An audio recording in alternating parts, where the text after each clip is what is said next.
So magandang araw kabala. Sa video nito pag-uusapan po natin kabala ang Northport Batangier in their lacking of center or big man kabala. And then of course we will talk about other things around the league. Kasama na po dyan ito pong Blackwater kabala. So kung hindi pa nakasubscribe, pakipindot naman po yung subscription button. Pag-uusapan natin sa Blackwater ang kanila pong new free agent signing, Troy Malilin, who provided a good performance in their game against Northport Kabola. 10 points, 6 rebounds po ang pinakita ni Troy Malilin. Of course, we love the story of Malilin. Again, Kabola, injury prone siya po nung nasa Ateneo siya sa UAAP Kabola. Pero, he is known to be a high potential guy entering po UAP Kabola. And now, again, sa PBA, dito ayan niya, marireach po yung playoffs na hindi niya po na-reach sa UAP. Yan po yung chance na pinibigay po sa kanya ngayon ng Blackwater Bossing Kabola. Now, talo po ang Ginebra kontra sa San Miguel Beermen at sabi ni Coach Tim Cone, they showed unpreparedness Kabola, which is of course shocking, di ba? Bakit siya shocking yung statement po ni Coach Tim Cone para sa atin? Because the reality na of course, coaching staff ay malaki pong role dun sa preparation Kabola ng isang team. So, anong ibig sabihin ng Kabola, di ba? So, sila, yung buong team yung nagkulang, hindi lang po yung players yan. Pati po yung coaching staff, nagkulang din sila kasi they failed to prepare the team properly Kabola. Now, malaking issue ba ito sa Barangay Ginebra? Currently Kabola, of course, di ba? We already played 2 games, they have only 9 games left Kabola. Again, we just saw San Miguel Beermen at saka Magnolia Headshots failing to reach the playoffs last tournament Kabola.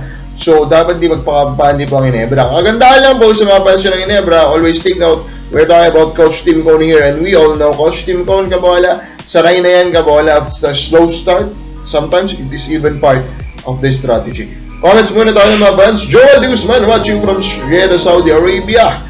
Sa mga taga-Saudi po, hello! Pa-shoutout sir, sabi po ni Boss Ronald Berbusidad Kabola. Ano pag-usapan natin itong LX saka Magnolia. May kumakalat po kasing post Kabola na ito nga pong Magnolia are still trying to trade for Robert Bolick, the LX star Kabola. Pero sumagot po ang LX Kabola na okay lang naman, pero dapat ang kapalit is Sab Lucero Kabola. So agad-agad naman daw po na nag-deny or nag-reject po ni Magnolia yung proposal na yan. Now, tama ba ang ginawa po ng LX Kabola? Nahingin po nila itong si Lucero. Of course, tama Kabola, diba? Kasi ito trade nila ang kanilang superstar na si Bolick.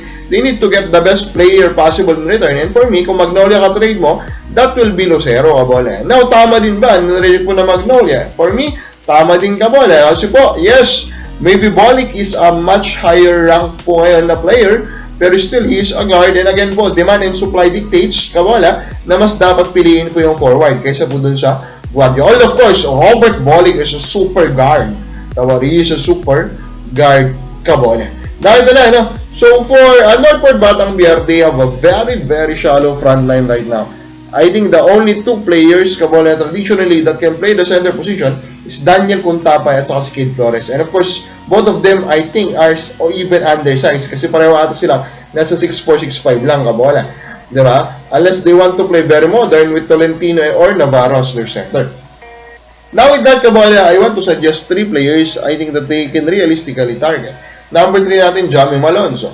There is this rumor, Kabola, running around that Malonzo can also be traded, Kabola, to Northport, specifically actually to get back Arvin Tolentino. Now, if they need Kabola to trade Tolentino for Malonzo, I don't think it's a right deal then for Northport Batangier. Number 2 natin will be Muala Tautua. For Tautua, I think it's a realistic target, Kabola. May rumblings na po Kabola in the past few minutes na pwede po siyang i-trade po ng San Miguel Beermen, and maybe San Miguel will try to find a new backup for Junmar Pajardo Kabola. So possibility talaga na i-target po ng Northport si Tautua. Number 1 natin though will be James Laput.